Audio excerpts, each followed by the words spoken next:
Hi everyone, this is Fazana from Fazana's Law, and in today's video I'll be sharing with you all my top 10 tips on making sure that you're acing all of those university online exams, whether they might be a mock or a real one. So if you want to find out what are those tips, then please keep watching. Before I get started, I also like to say that subscribe to this channel if you're interested in kind of law school, productivity, self-growth kind of videos, because I post every Wednesday at 3 p.m. in the UK time with all these kind of videos because I want to improve your life whilst I'm improving my life as well, and share with all of you my tips that I have been using from the past few years in my law degree especially, as well as my skills based things that I do on a daily basis. So if you're interested in those kind of things, then please do subscribe and click the bell in the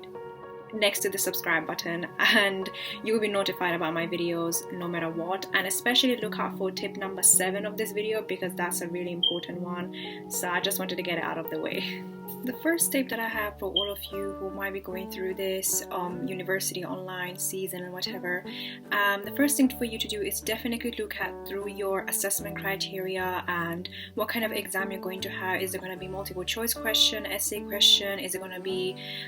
problem question and stuff? Because this is very important for you to know, especially if you are very new to the degree and stuff and you don't really know how it works and everything. And all this information is usually found very easily in your module handbooks for each of your modules, so please go ahead and look at those very in detail, and they're usually also located in the first few pages of the module handbook as well, so it's very easy for you to find. So I would definitely recommend for all of us, including myself, to really go through those information in the module handbook so that you exactly know how long is the exam, where is it going to be located, where to submit it, who can you seek help from, and all this kind of information is very, very crucial for you to know at the beginning stage of your degree.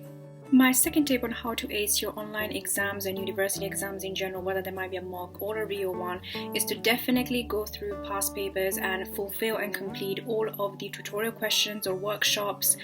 questions that you might be prepping for every time you have a workshop or a tutorial. So I would definitely master all of those questions and try to answer them as best of my capability as much as possible, and if necessary then also show it to the teachers as well, my answer, and then get their feedback, because at the end of the day they are the ones who are going to be examining my real exam and stuff and seeing how well I can answer. So definitely I would recommend, and I will maybe making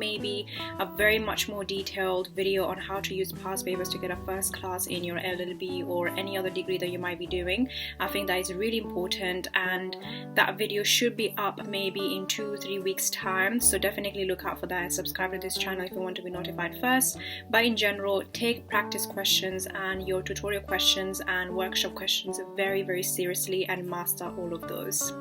So number 3 is to make sure that you find a really good space or a study space, or you create one study space at your own house to be able to make sure that you're actually doing the work in that space and nothing else. So that means not watching YouTube, not using Instagram, not using your phone, not getting distracted, and try to make the space as homely and for study purposes as much as possible. So some of the good places might be like also your local library if you don't have a good room at your own house, or it might be a university library. I think that's a really good space as well. But some of the bad places that I would not recommend for you to go to if you want to take an exam in that condition would be, for example, a coffee shop. It could be like in your bed or at your friend's house and stuff. So these places are not really that good and great for you to really master and really take the exams in exam condition and stuff, any question. So I would definitely recommend for you to really take your time and understand what place is the best for you to study and where do you find the most comfort and you concentrate at your best. So try to find that space ASAP. I think my next tip that I'm going to be sharing with you all is especially important because of this COVID-19 pandemic going on, and we have to submit our assessments and exams online. So I would definitely recommend for all of us to check the university guidelines in our websites or in our own university website and stuff. So what I'm trying to say is that please go ahead and look at your university exam guidelines and how to submit it, who can you ask help if there is any problem you submitting the coursework or an exam.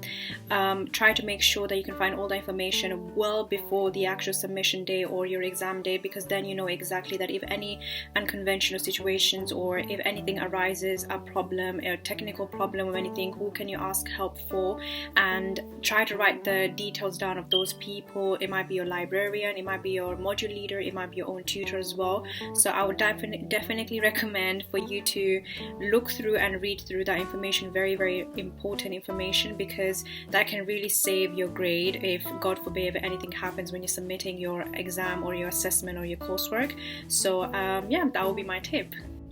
So my fifth tip is very, very simple, but it's something that I feel like everybody takes granted for, and I have taken this for granted once in my life when I was submitting my commercial law coursework during my LLB,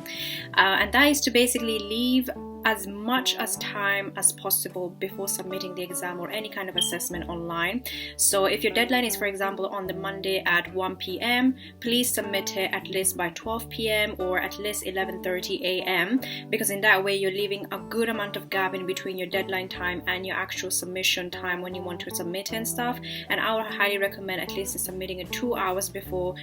just in case if there's any problem and stuff, because I remember when I did my commercial law submission, I was literally 2 minutes away from the deadline time, and it was not a good feeling. I was literally panicking, and it was not the best feeling in the world. So I would highly recommend, but most of the time, for 99.9% of my assessments, I've always submitted a half an hour before at least. So in that way, I know I can read through the information very nicely and recheck it, double check it, maybe do here and there some editing and stuff. So I highly recommend for you to leave plenty of time to submit the exam or any kind of assessment online.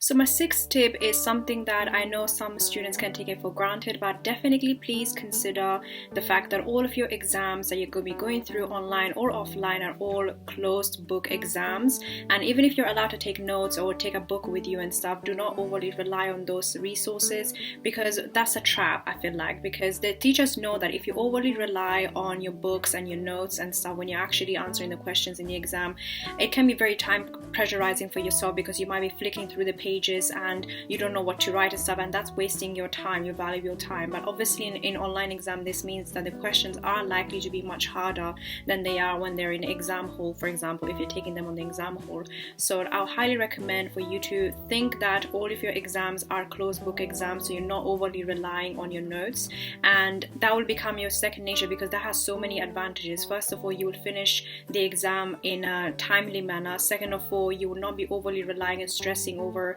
answering the question because you don't know what you're talking about. And number three, it just gives you a stress-free experience in general. So I would highly recommend for you to think that all of your exams are closed book exams, because then you're going to likely to take your exam much more seriously and try to understand the information rather than overly relying on your notes and your textbook. So I promise, even though it's online, it's just gonna be hard, I feel like,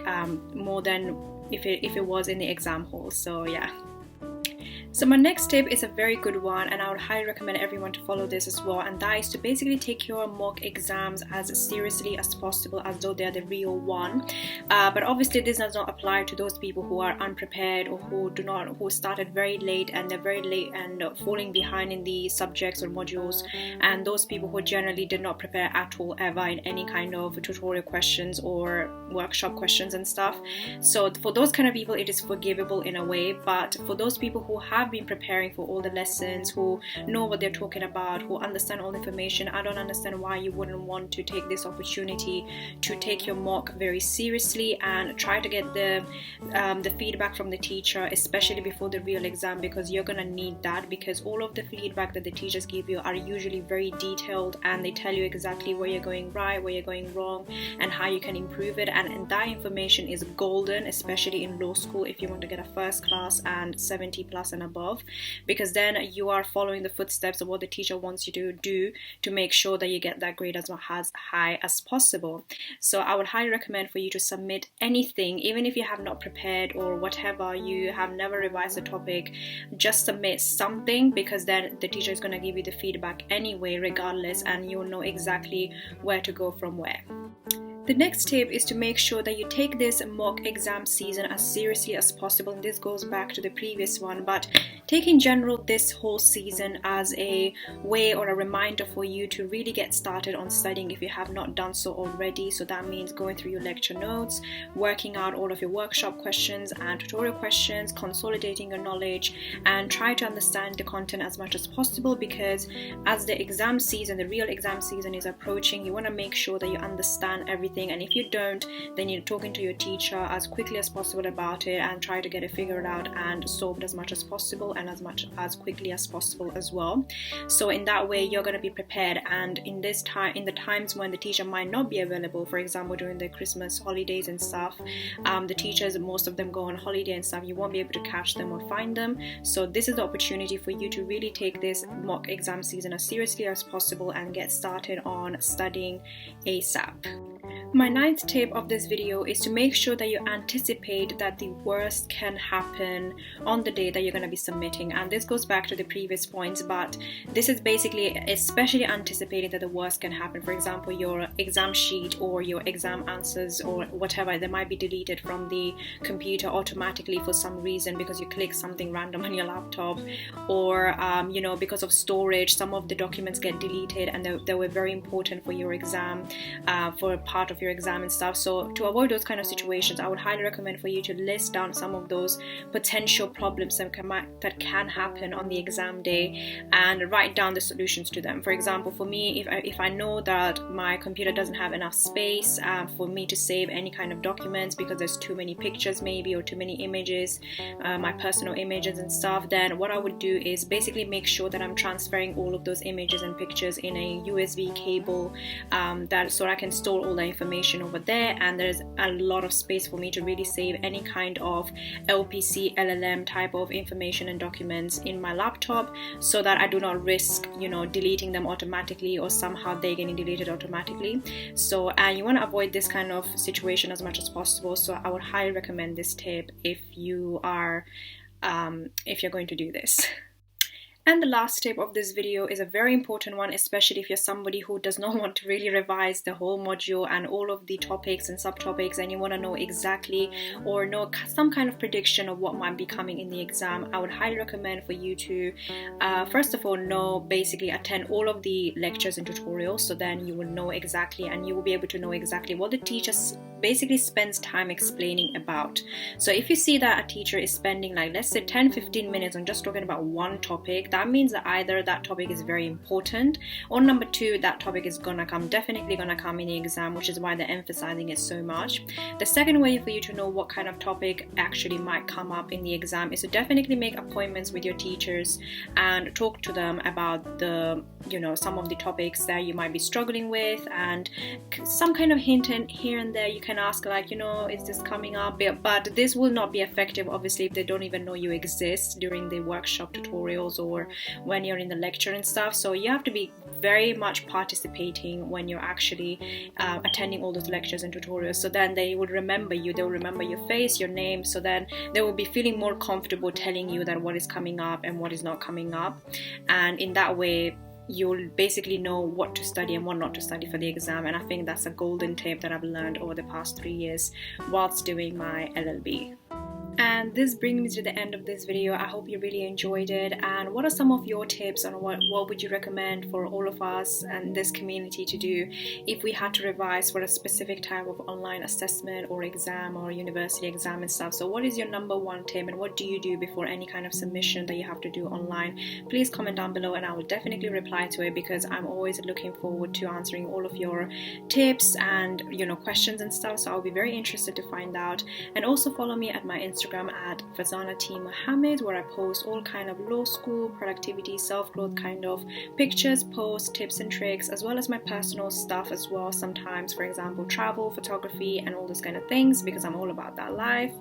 And if you're still watching me, then congratulations, it means you're really serious about getting that first class this year, and I cannot wait to see you achieving that. But if you want to get a faster route and a stress-free route to do this, then please go ahead and click the link in the description box below, where I have this free PDF where I have laid out all of the things that you have to do, which are only 8 but non-academic things that you have to do to make sure you're getting a step closer to that first class as quickly as possible. But other than that, I'll see you guys in my next week's video at Wednesday at 3 p.m. See you!